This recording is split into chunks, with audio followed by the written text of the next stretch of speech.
I am George Snyder, a veteran of World War II in the U.S. Army and fought in Europe in the European campaign. This episode now is actually an expansion of my previous 5-part series that was entitled World War II Survivor, in which I talked about my experiences in each of the 5 major campaigns: Normandy, northern France, the Rhinelands, the Ardennes, which is the Battle of the Bulge, and Central Europe. In these episodes, I mentioned that the characteristics of the soldiers who fought in World War II, their character was molded by the Great Depression. It was the hardships of the Depression that hardened the soldiers and prepared them for World War II. Now, we all shared these similar experiences, so I'm sure you've heard some of them, and I'm going to share some of my personal ones with you during this program. I'll be sharing these life experiences during the Great Depression. 2 of the greatest events of the 20th century were the Great Depression of 1929 and in the 30s, and World War II. And these are directly related because, like I said, it was the Great Depression that molded the characters of those who fought in World War II. They made up the majority of all the military. Now, on this program, I'm going to take you now back to the Depression years, and we will be concentrating on Depression rather than World War II. I was born of first-generation American of French-Swiss parents who immigrated to the United States to seek the American dream. And they were doing quite well. They settled in Akron, Ohio. My dad had a job as a machinist. My mother was home taking care of 3 boys. And they'd bought this little house in Akron, and they're doing quite well in the roaring 20s until 1929 when the crash occurred. So practically overnight we were poor. There was no income. My dad lost his job. He couldn't get work anywhere. He dug ditches for a project across the street for a few days at 10 cents an hour. And then as a matter of survival, we had to move out of town. So it was like the grapes of wrath. We loaded up the old Model T with what we had, and he hired another guy with a little with a little Ford stake truck with the rest of our possessions, and we made the trek 20 miles to the west to an old farm, 42-acre farm with nothing but dilapidated buildings, had no amenities of any kind. The house was leaning about 5 to 10 degrees to the west. There was no running water, no electricity, no gas, no plumbing. There was a broken pump, a water pump outside. And we had a 2-seater outhouse in the back in the remote corner. This was propped up by a 4x4 on the east side to prevent the prevailing west winds from assuming a horizontal position for the outhouse. Now, we had a long lane to the county road, which was about 200 yards away. And there was a gas line running along the road. So my dad tied into this gas line and hand dug a trench all the way to the house, 200 yards, and laid a gas line so that my mother could at least cook with gas. So that was the only thing that we had, the only amenity we had was the gas in the kitchen stove. Now, at this time, I was ready for the first grade. When I left Akron, I had just started first grade because of the 2-semester system there. Now I was in Sterling in this central school where they were in the 2nd semester. So I was 1 semester behind already, but all I was doing was coloring anyhow. I wasn't doing anything in the first grade. But our farm was at the edge of the school limit for the downtown school. The school had from first grade through high school, and my dad insisted that we go to this school. we were not entitled to it because we were supposed to go to a country school, a one-room schoolhouse. So my dad got permission for us to attend the big school in town, but the school bus would not pick us up. The school bus would come up to our property line, turn around, and go the other direction. And my brother and I was first grade, he was in the fourth grade or fifth maybe, and the two of us had to walk to school every day. Well, there were no sidewalks. We had to walk through our neighbors' fields, and before we reached the school, we had to encounter the main lines for the Erie and the Baltimore Railroad. These were the main east-west lines for the line, and each one had two sets of tracks, so there were 4 tracks, plus there were sidings where the trains could pull off the side where the engines could refuel with water, because these were all steam engines in those days. And it was often that when they were on these sidings, they would block our path. So we had to get across, and so what we would do, we would listen to make sure the train wasn't leaving, and if you could hear the clickety-clang of the cars as they hooked onto each other, it was too late. So we would listen. If we didn't hear any noise, we would quickly crawl underneath the cars to the far side. And here I was, a first grader. This was a little too dangerous, so we decided from now on, when we were blocked, instead of crawling underneath the cars, we would climb up the ladder that was at the end of each box car, and then walk between the two cars and then down the other side. And when we detrained, we had to be careful we didn't step into one of the main lines where another highball train was coming through, either a passenger or a freight train. So we managed to survive those events across the railroad tracks. About that time, my dad bought a couple horses, a couple cows. They borrowed $300 from a friend. And now we had about 4 or 5 cows. So we were able to actually sell milk. So now we were getting a milk check. We were selling milk to a dairy in Akron called Averill's Dairy. And every month we'd get a check for a few dollars, underneath $10 all the time. So we had a check coming in now, once a month. And this was in March, or probably February or March. So we were there in time to plant our garden for the summer. So we had plenty of vegetables, and we also had fruit trees on the farm. We had 4 nice plum trees, we had apple trees, we had 1 pear tree, 1 peach tree, and we had 2 grape arbors that gave us enough grapes to make a 55-gallon barrel of wine every fall, plus another barrel of cider that we made from all the apples that would fall off the tree. So we always had plenty of wine and cider, and we would let the cider harden and eventually go to vinegar. So we always had vinegar. We didn't have to buy that. Now we always had a couple of pigs that would provide us for meat. In addition to the chickens, we would kill a chicken or a rooster once in a while. So we had chicken, and of course we had the eggs. And my dad had a friend, Andy Hostetler, who had a slaughterhouse.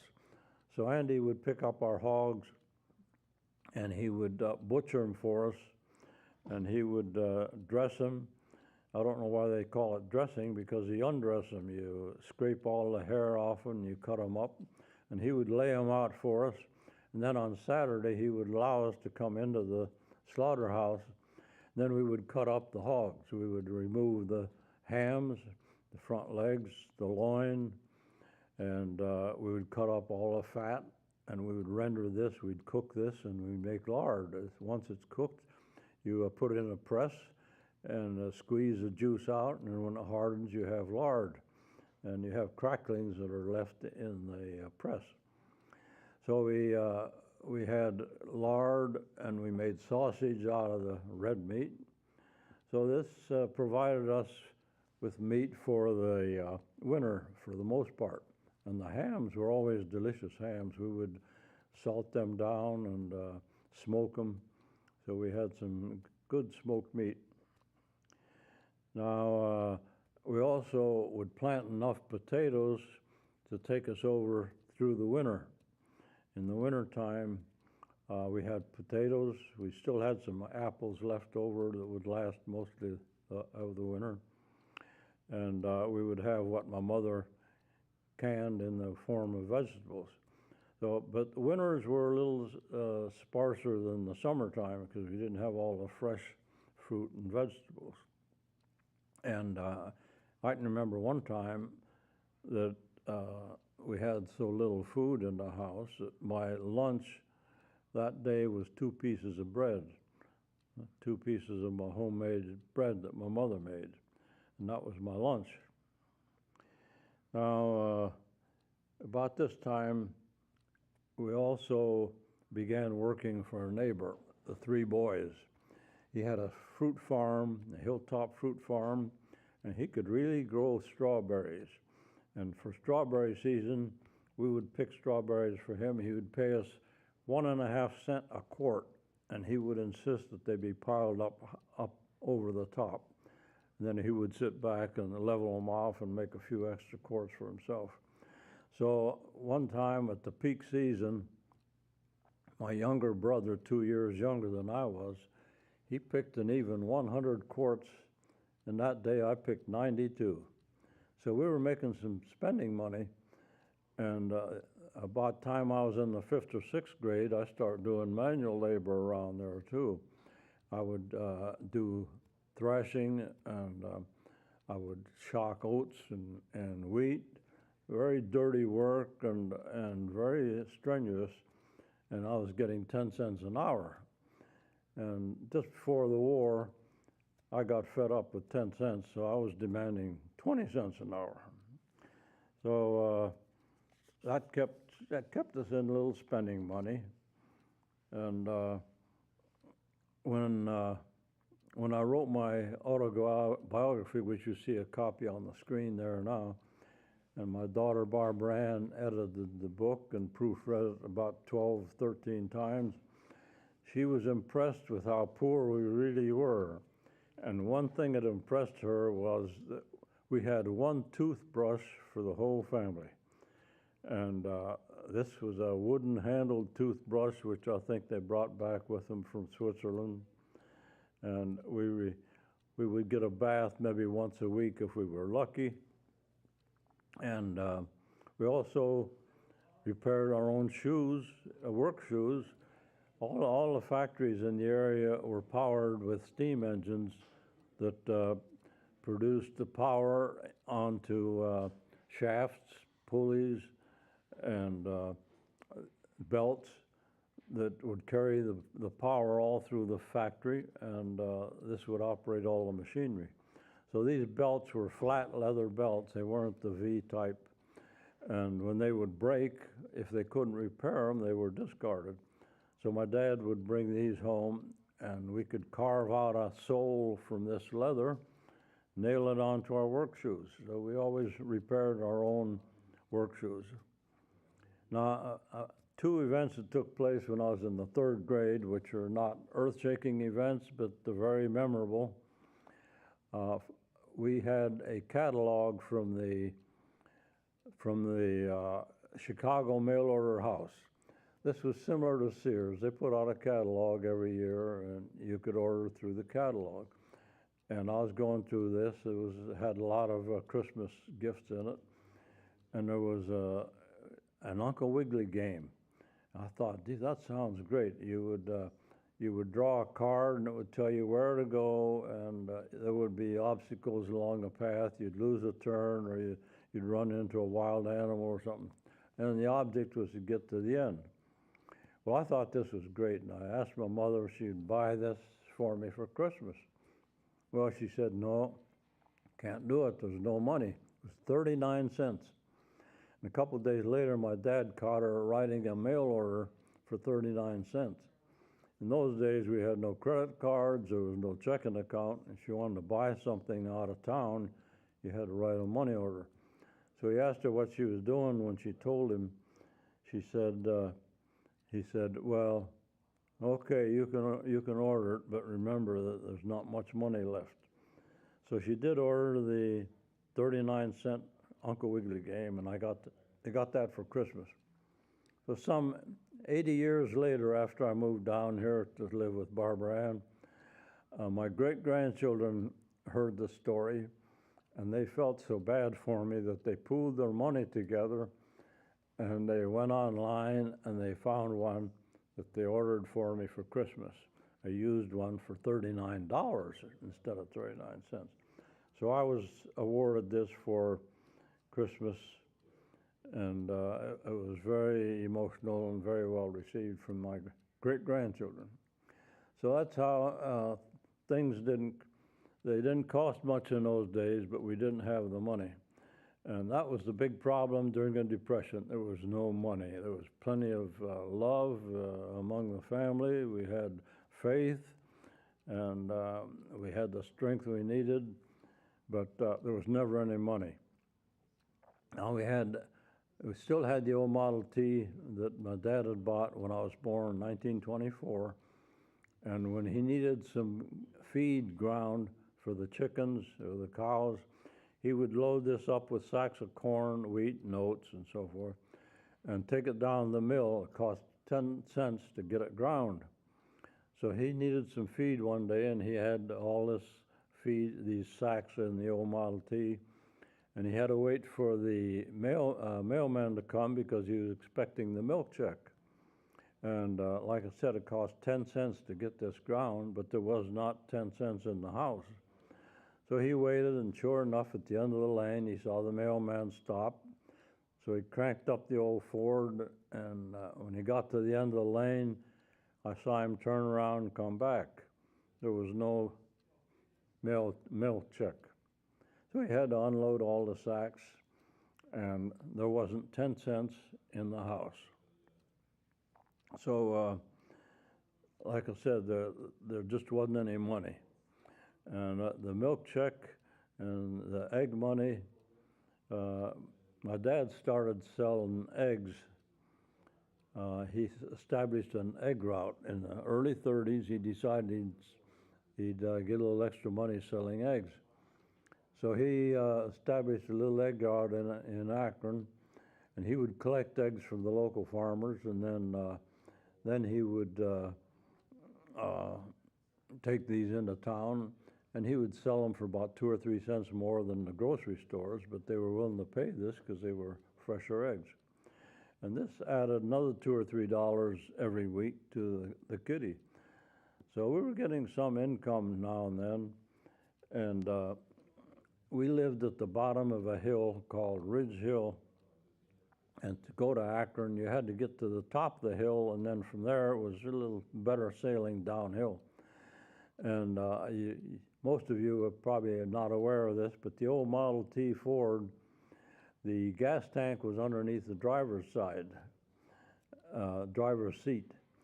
And it was gravity fed from there to the carburetor. So if you were going uphill and you had a low tank of gas, you couldn't get any gas to the carburetor. So this was often the case when my dad would leave with his load of eggs. He couldn't go up the hill. So he solved this by backing up the hill. When he got to the top of the hill, he'd turn around, and then from there he could get into the next town where he could buy a few cents worth of gas. Now, my mother had a similar embarrassing situation with money. When she would get the gas bill, this was payable at Crable's grocery store in town. And it was only a few cents, but she was embarrassed to go in the store and not buy any groceries from Mr. Crable. So she would have my younger brother go in with the exact amount of money, plus 3 cents. And the 3 cents would buy a cake of Fleischmann's yeast that she used to make her bread. So she solved that and avoid any embarrassment. Things were rough, not only for us, everybody was having a rough time. From our farm, for a radius of about a mile, there were 6 suicides. And this doesn't include the people who would stall their car on the railroad tracks and then get killed. So I think there were several of these listed as accidents, which were actually suicides. And in my class of 24 students, my senior class, 12 boys and 12 girls, 4 of the 12 lost a parent to suicide. So times were rough, and some people just couldn't cope with it. But we managed to fight it out. We had a loving family. We always had enough to eat. And in spite of the poverty, we always had some decent clothes to wear. They were always hand-downs. And we had some that people would laugh at me for wearing, but that never bothered me, except to this day. I would never laugh at anybody's clothing.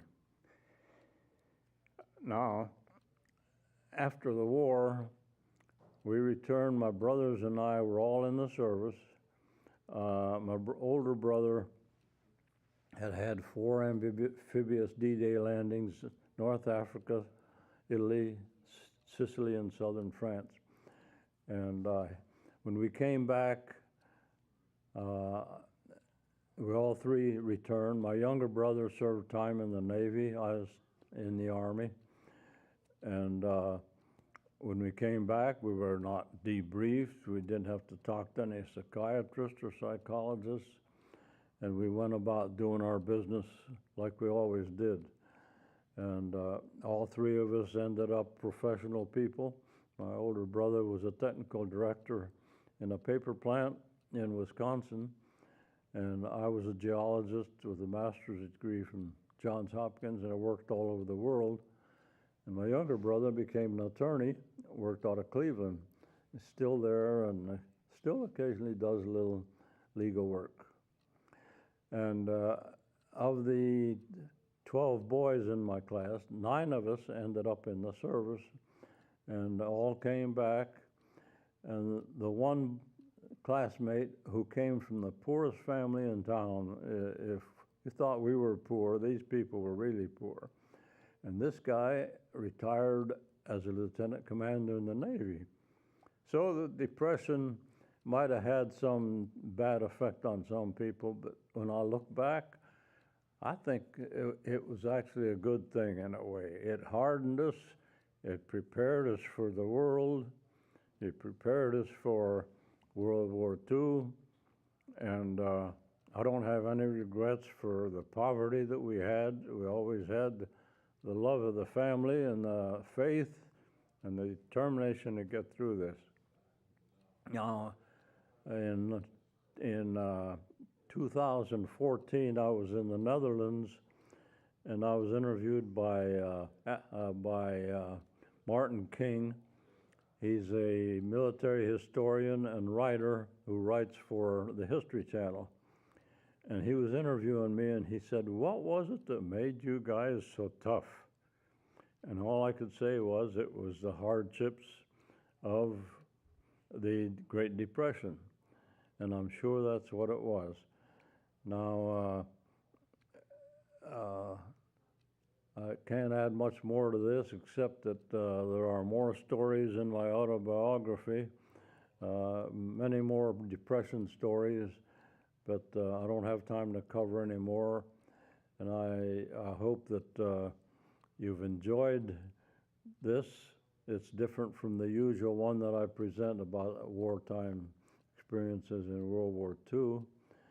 And I hope you look forward to the next time when we'll be presenting another similar program, or you can watch our series Shooting from the Hip, which we'll be doing again shortly, as soon as we can get some candidates lined up for interviews. So in the meantime, if you'll keep watching AOC and YouTube, and maybe you can enjoy some more of these programs. In the meantime, I salute you. Thanks for watching it, and goodbye.